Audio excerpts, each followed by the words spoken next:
Whoa, it spoke to me. That's new. Oh, I am slightly concerned.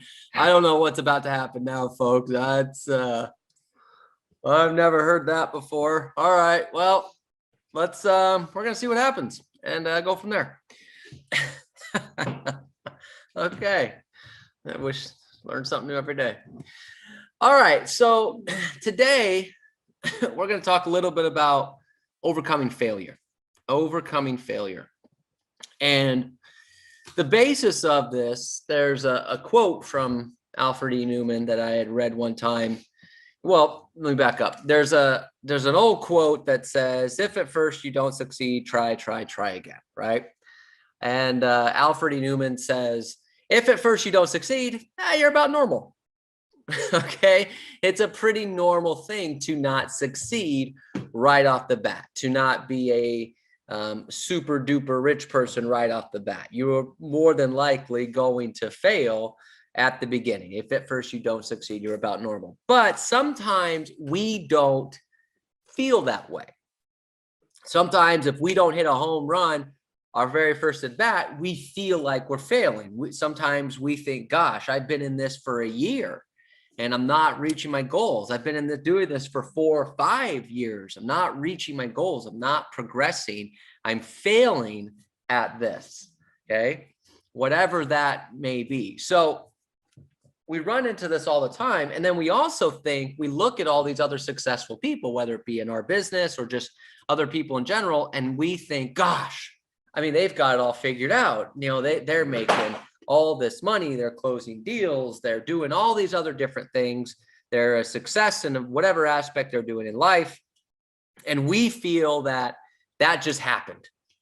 That, you know, Bill Gates just woke up one day and 1 hour later, he invented Microsoft and he's been, you know, the richest man in the world ever since. You know, we think that's how it all worked. We think in real estate, we look at a Bernie Gallerini and we think, well, yeah, the guy's been a millionaire since day one. Excuse me. And yet Bernie Gallerini will tell you that his first year, it would take him 600-700 contacts to get a listing. And now, we don't think about that now because he's Bernie Gallerini. You know, we have example after example, but we look at some of these people and we think, gosh, I mean, it's just natural to them, okay? Athletes and all these other different things. So the point of today is we're going to have a little bit of, I don't know, it might be fun, might not be. I have no idea. We're going to test this out. And we're going to see a little bit of some success stories and how they might not be as quick to success as we think. And then we're going to get into, I wrote down a list of ideas on how to overcome that initial failure and keep going. So I'm going to share my screen here and we're going to go ahead and do this. Okay. So can everybody see my screen? It says #relentless. Yes. Okay, great. Thank you. All right. So I put together this little game here. Okay, if at first you don't succeed, you're about normal. So you can either shout out the answer or you can put the number in the chat box. But let's have a little fun here. Let's play a little game. So I wrote this down here.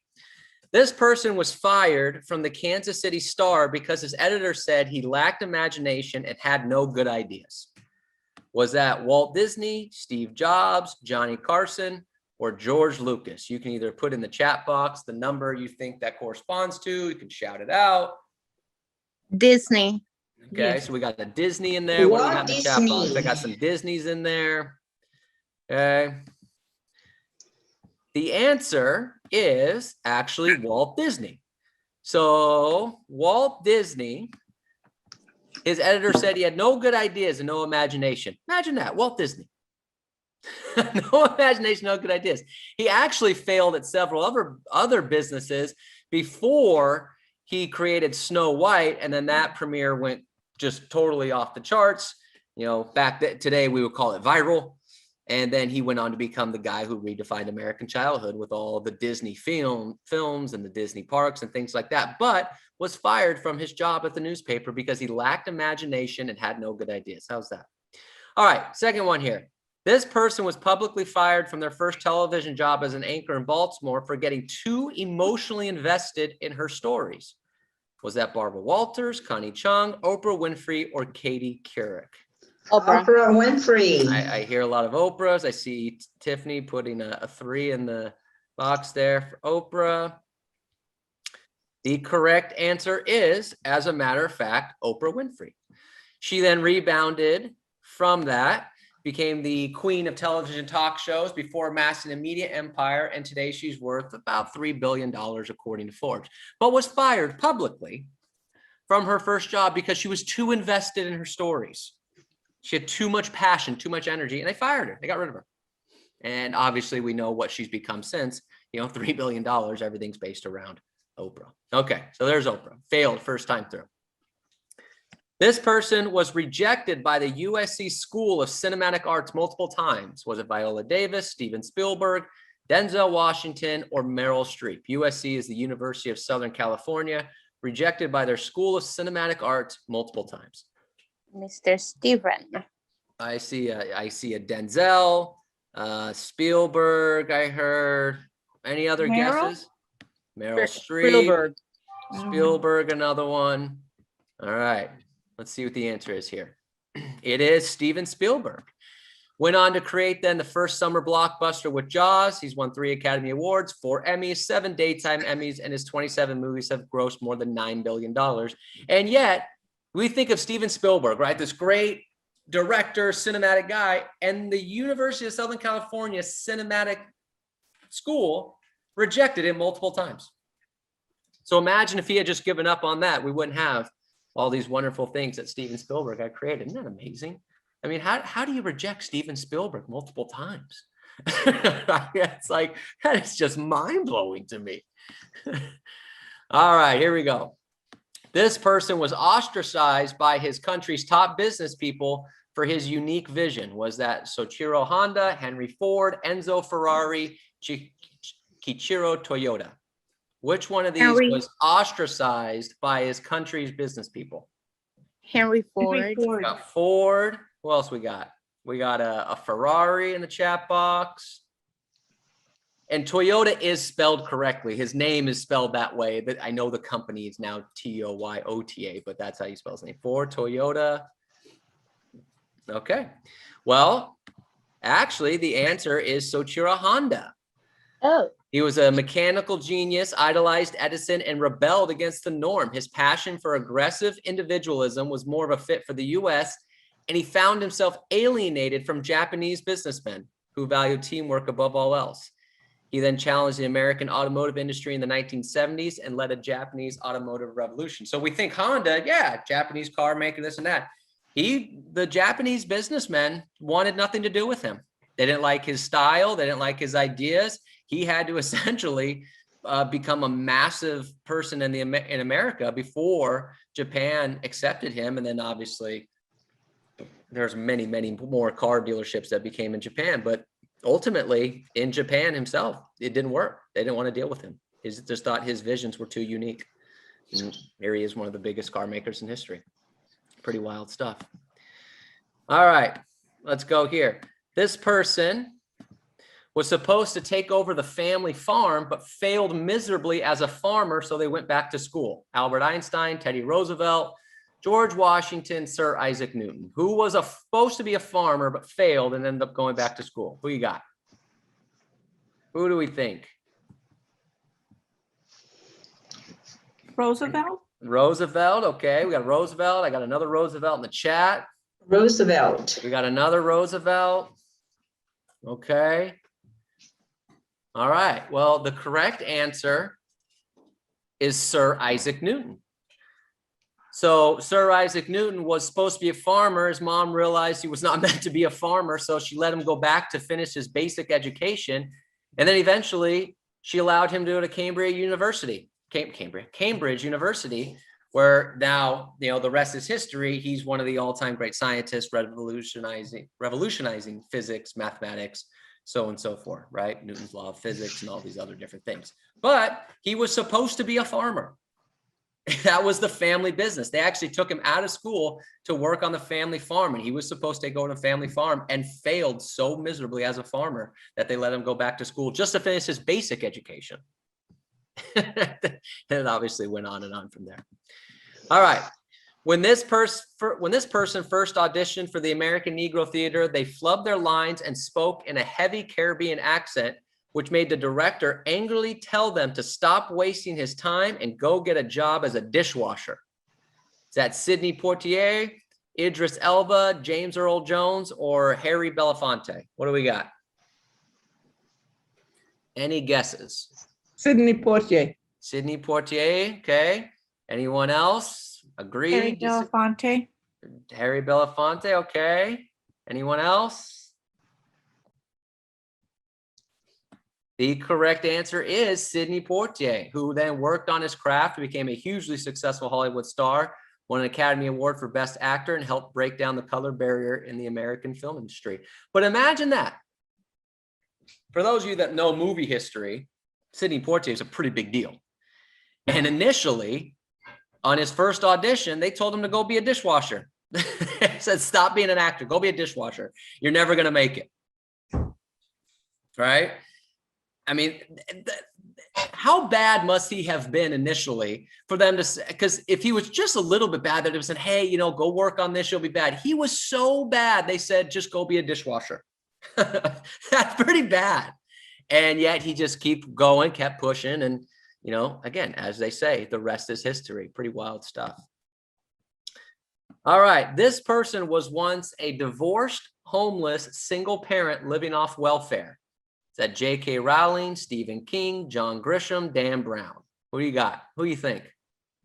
J.K. Rowling. J.K. Rowling. Okay. Anyone agree, disagree, want to take a shot at it? Okay. Anyone else? Oh, I see a Stephen King came to me in the chat box. I'd say Stephen King. Stephen King. Okay. I'm guessing. Yeah, well, that's a lot of these are just guesses. When I was reading some of this stuff, I was going with it too. All right. Rawlings. Yeah, the correct answer is J.K. Rowling, who is now internationally renowned for her 7-book Harry Potter series and became the first billionaire author in 2004. But here's a woman who was homeless, divorced, single parent, living on welfare. And then that's when she started writing Harry Potter. And again, now she's a billionaire. And I mean, the story goes on beyond that. Harry Potter initially was rejected by, I think the number was 7. 7 publishers rejected her first thing of Harry Potter before someone took it on. Can you imagine being one of those 7 people? No, this isn't going to be any good. Oh, I'll bet those 7 people are probably don't have their job anymore. But I mean, so talk about being down in the dumps, right? Homeless, divorced, single parent, living off welfare. And there you go. Now a billionaire. All right. All right. Last one. And then we'll get to the other stuff. This person's teachers told him he was too stupid to learn anything. This person's teachers told him he was too stupid to learn anything. Alexander Graham Bell, Benjamin Franklin, Thomas Edison, Alexander Hamilton. Thomas Edison. So we got a Thomas Edison. We got a few Thomas Edisons. Thomas Edison. Thomas Edison. I'd say Edison. Yeah. Well, you all would be right. It is Thomas Edison. And even after that, he still didn't do it very well. He was actually fired from his first 2 jobs for not being very productive. And then he obviously went on to invent the light bulb, 1,000 other patents, and invented it, which is a new word, invented some world-changing devices like the phonograph, the lamp, the movie camera, all that stuff. But they said he was too stupid to learn anything. That's okay. First of all, it's pretty wild to think of Thomas Edison. That's pretty harsh for a teacher to say that. That would never fly today. That would, I mean, this is a long time ago where you could say things like that. Could you imagine somebody today, a teacher telling a kid today, you're too stupid to learn anything? Man, that would be all over the news. And here's a great quote by Thomas Edison. Many of life's failures are people who did not realize how close they were to success when they gave up. So talk about that. He's got another good one. They asked him, a reporter asked him, about failing 1,000 times before I invented the light bulb. He said, I didn't fail. I just found 999 ways it didn't work. So that's just a good mentality to have there. Actually, Thomas Edison's mom made him genius Yeah. because his teacher tell him to bring at home the letter to his mom, only give to his mom. He gave his mom was crying after reading the letter, and Thomas Edison asked his mom, what is that? What is written on the letter? The mother said, son, the school said you're too smart. The school is not fit for you. You need to be homeschooled. So his mother gave him the environment to become a genius. That's pretty amazing. That's a good story. So, so the point of all this, little stuff. Thomas Edison found this note in her mother's drawer when his mother passed away. That letter from the school saying, your son is too stupid, cannot learn, please remove him from our school. Pretty amazing. Pretty amazing when you think about that, with a guy that again invented the light bulb. So look, I mean, those are just a few of the examples. There's more and more of those. I mean, there's, the Beatles were rejected by 4 record labels before they got signed. The Beatles were rejected by 4 record labels before they got signed. I mean, we obviously know some of the famous ones, Michael Jordan, the first time he tried out for varsity basketball, they cut him, told him to go play junior varsity. The story goes on and on, but I just wanted to share a few of those. Star Wars, George Lucas. I'll tell you what, we'll do this in another class. One of the greatest business stories of all time is George Lucas with Star Wars. And we'll talk about that another time, but the synopsis of this, George Lucas created Star Wars. The 3 biggest production companies at the time rejected it, said this is never going to work, this is stupid, this is no good. He went to the 4th company.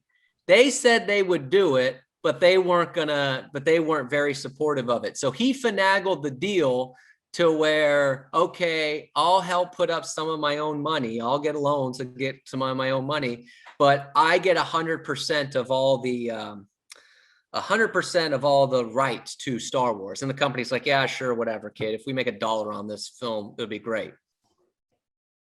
Do you know how much merchandise Star Wars has sold in the last 50 years that all goes to George Lucas?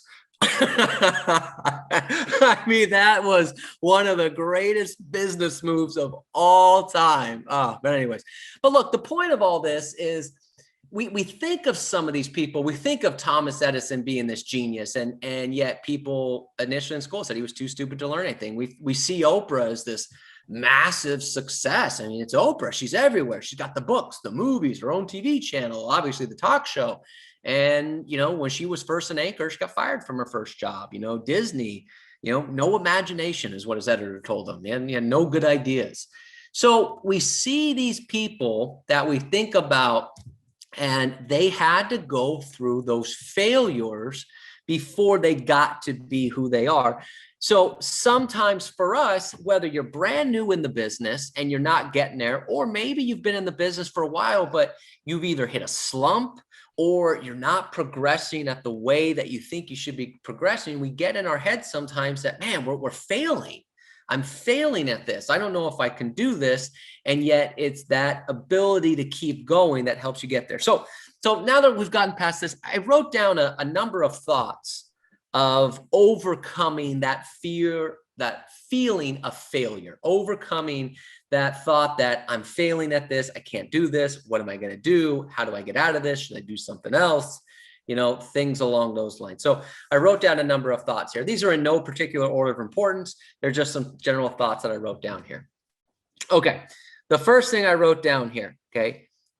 Remember this, that the higher the chance of failure, the higher the reward upon success. The higher the chance of failure, the higher the reward upon success. So you have to remind yourself constantly that, yes, this is hard.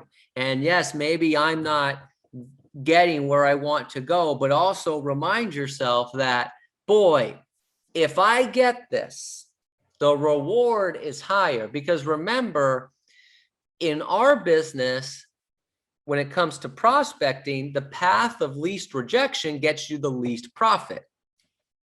So, give you an example. Mailing postcards is a very low rejection prospecting method because people are not going to call you and say, stop mailing me your postcard. This is stupid. They're going to reject you, but you're not going to know about it because they're just going to throw the postcard away. Okay. But you have a very low rate of return off of postcards. And then you have the profit margins because of the amount of money you're spending on postcards. Whereas dialing people on the phone has a very high level of rejection because you're getting hung up on. You are getting people saying, don't call here anymore. You're getting people that are angry, but yet you have a higher chance of succeeding if you can break through by doing it that particular way. And your profit margins are higher because you're not paying much to get the phone numbers, dialer, things along those lines. So you have to remember that the higher the chance of failure, the higher the reward upon success. I wrote down here, when you take the path of least resistance, you're always going to fail and never achieve the goals you've set. So as a reminder to yourself, if you're failing and it's like, oh, there's got to be an easier way. If you take the path of least resistance, you're always going to fail and never achieve the goals you've set. Okay. So you just have to remind yourself, I have to keep pushing. I have to keep fighting through this failure, because at the end of this failure is when we get to the gold. Okay. But if I don't get past this failure and I go path of least resistance, I'm never going to get there. I may move forward a step, but that's all I'm going to go. I wrote down here, to keep moving forward quickly, we have to understand that rejection and failure are part of the process and you can't let them stop you. To keep moving forward quickly, we have to understand that rejection and failure are part of the process and you can't let them stop you, because if you do, then rejection and failure wins and you don't. So when you're going through that feeling of failure, go, God, another no, another no, another no. You have to understand that this is just part of the process. This is the Bernie Gallerini that, his first couple years, it took him 700 contacts to get a listing. This is Curtis Ware saying that for the first 18 months he had a license, he had no idea what the hell he was doing. He didn't even take a listing. We have people after people with these type of examples. This is just part of the process. But if you let the fear and rejection win, then you won't. So on that thought, okay, 3 points underneath that. The first point I put underneath that is succeeding is going from failure to failure with enthusiasm. Succeeding is going from failure to failure with enthusiasm. Failure and rejection is part of the process, but that's what success is. That's a Winston Churchill quote. Going from failure to failure with enthusiasm. Excuse me. I wrote down here, never accepting no when a yes is still available. So meaning that, okay, you feel like you're failing, but think about this. Are you failing or are you giving up too soon? There's a difference.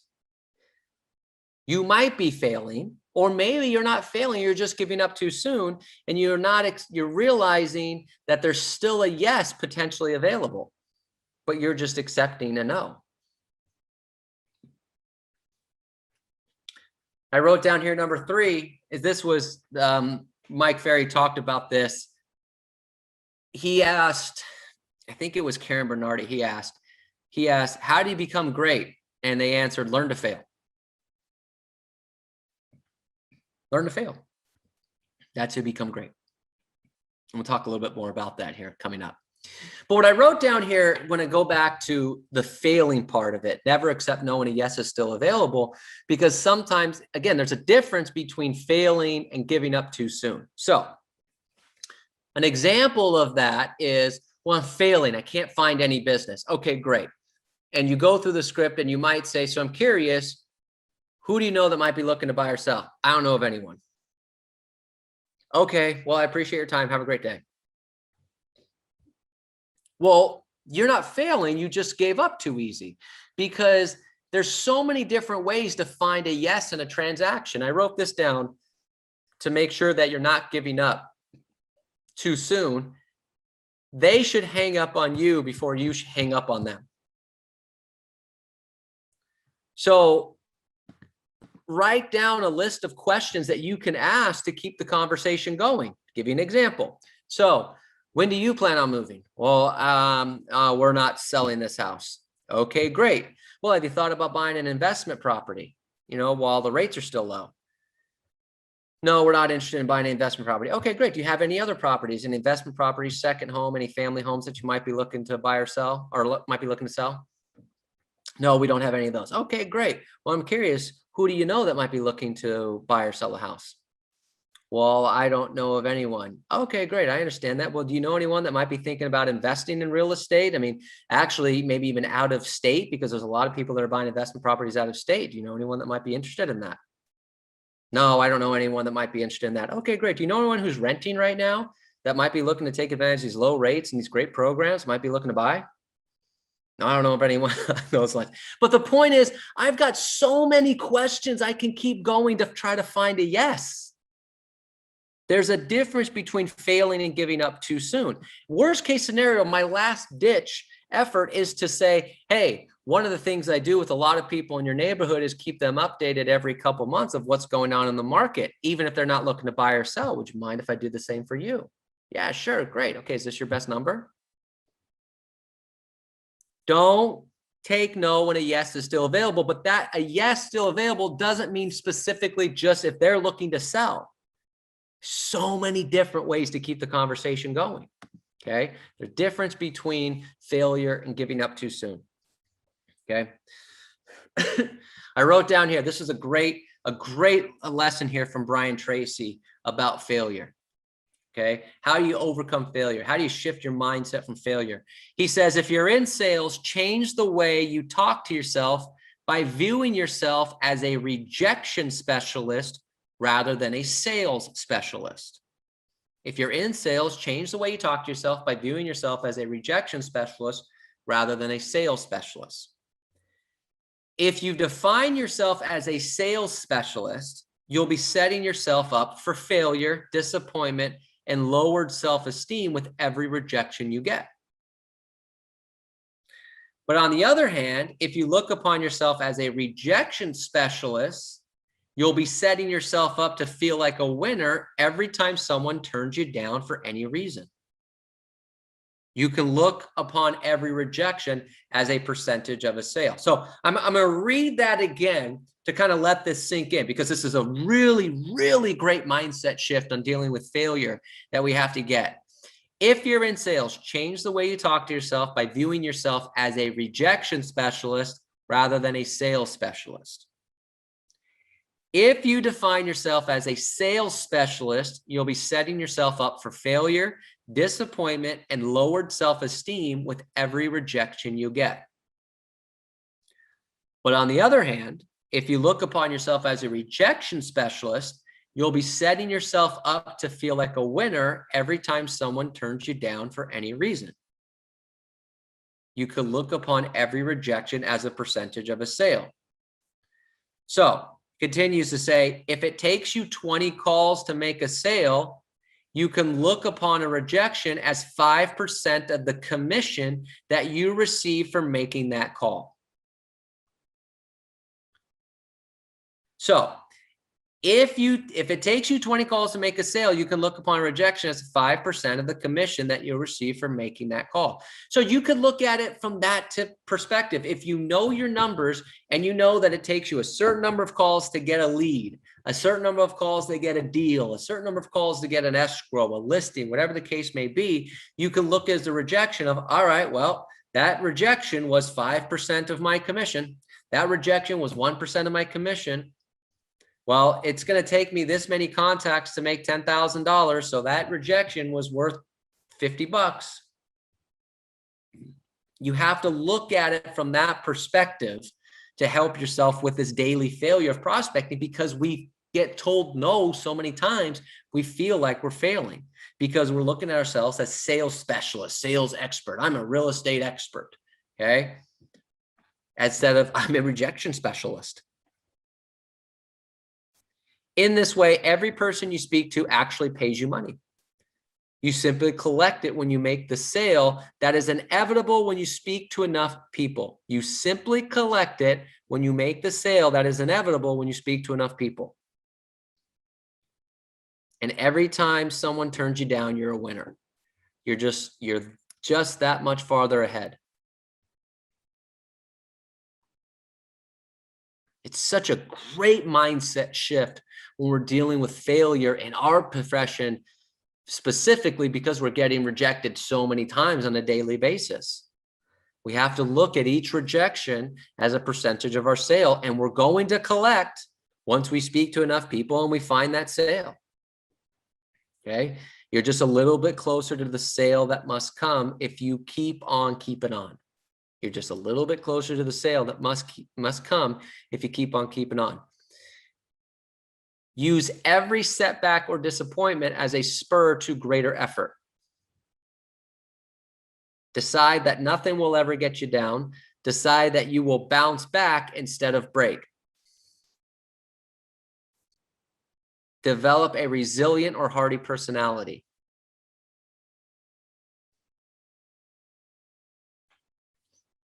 So it's just a simple mindset shift in dealing with failure, is that instead of a sales specialist, you're a rejection specialist. And you're looking at each rejection as, if I know my numbers, I know it's going to take me this many contacts, this many calls to get a lead or a deal or whatever the case may be, then this rejection is just a percentage of my commission.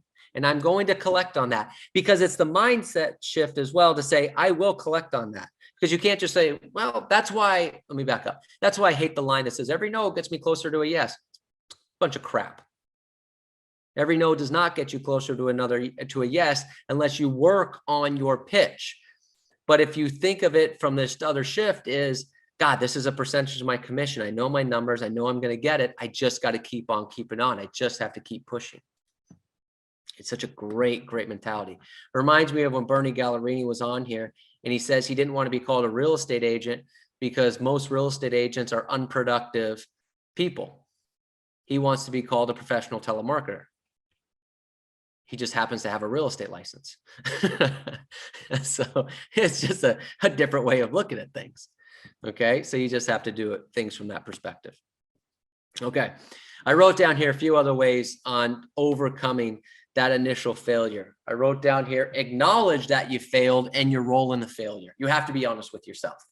If you're failing, you have to accept some responsibility. You have to accept some accountability. Acknowledge that you're failing and what your role is in the failure. Yeah, that can be hurtful.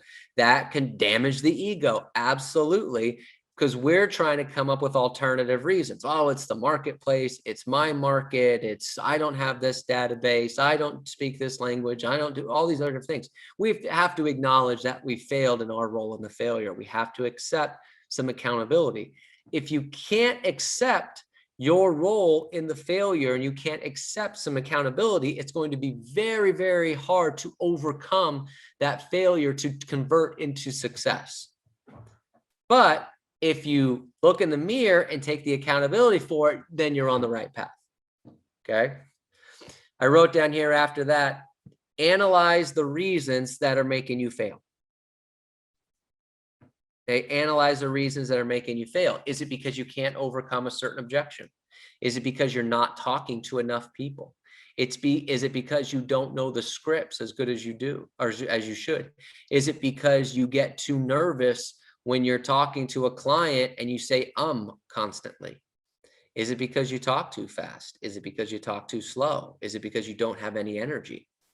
You're not excited? Is it because you're not providing enough value to them? Specify the reasons that are making you fail. And if we're honest with ourselves, we can identify the reason. Some of you do a good job of this. Some of you have the same problem of why you're not succeeding at the way you want, because you can't handle a certain objection. I mean, we have a couple of you that if the client says, I want to think about it, you're toast. this has been a very, very obvious thing to me recently. Well, I want to think about it, and you're done. Instead of just, hey, great. Since 3 minds are better than 2, let's think out loud together. Tell me, what are you thinking about? I mean, there's a script for that written out, capitalized where it's supposed to be capitalized, the whole thing. But if we, but a lot of you can't overcome that. A lot of you, when it comes to the commission, well, the other agent was only going to charge me this. You freeze. Okay. Well, what do you do to get homes sold and you don't have a plan of action written out? So identify the reasons that are making you fail. There's a reason. And if you don't look at, don't take this the wrong way, but if you feel like you're failing and you can't identify it, you can't figure it out, I'll be more than happy to tell you. And I'm not saying that in a sarcastic, in a, whatever type of way. My job as a coach is to tell you things that sometimes you don't want to hear. So I would, record some prospecting calls and send it to me. Record a listing presentation or like a live listing presentation. Analyze the reasons that make you fail. Okay. But I wrote down here under that as well, is that when you fail, figure out why you're failing before you continue to do it. So I'll give you an example. I'm a big proponent that if you go on a listing presentation or you're working with a buyer or you have something that comes up and you couldn't overcome it, you didn't know how to handle it, that you call myself, James, Neil, somebody immediately to see if we can help you come up with an answer. Because if you don't, then you're like, oh, well, my coaching call with Robert is on Thursday. I'll ask him then. Okay. Well, now you don't ask me until Thursday, but then it comes up again on Tuesday and it comes up again on Wednesday. So now instead of handling and calling me on Monday, where we could have figured out the situation and you could have got the deal Tuesday and Wednesday, you've now lost 3 deals. And then you call me Thursday and say, hey, I had this come up 3 times. How should I overcome it? Why didn't you call me after the first one? Why'd you lose 3 times instead of once? Identify the failure. Don't just fail and then, okay, right back at it. Figure it out. Figure it out. Okay. I wrote down here to overcoming failure to keep going. Have your business plan and goals with you at all times. Have your business plan and goals with you at all times. If you don't keep the target in front of you, the failure will grow and you won't be able to control it in your mind anymore. If you don't have your goals and business plan in front of you at all times, your failure will grow and it'll overtake your mindset. You will not be able to overcome it. But if you can fail and then look at that business plan, look at that goals and say, I've got to keep going, you will go. The best way to overcome failure is to keep trying, is to keep going. That's why Neil mentioned this last week, and you hear this from a lot of people, is that your last call of the day or your last door of the day, whatever the case would be, should be a positive experience. Because if you don't, let's say it's 5 o'clock and you make a call and they say, don't call here anymore, and they hang up the phone and then you end your day, you're not going to prospect again and say till 9 o'clock the next morning. Okay, that's 16 hours that go by.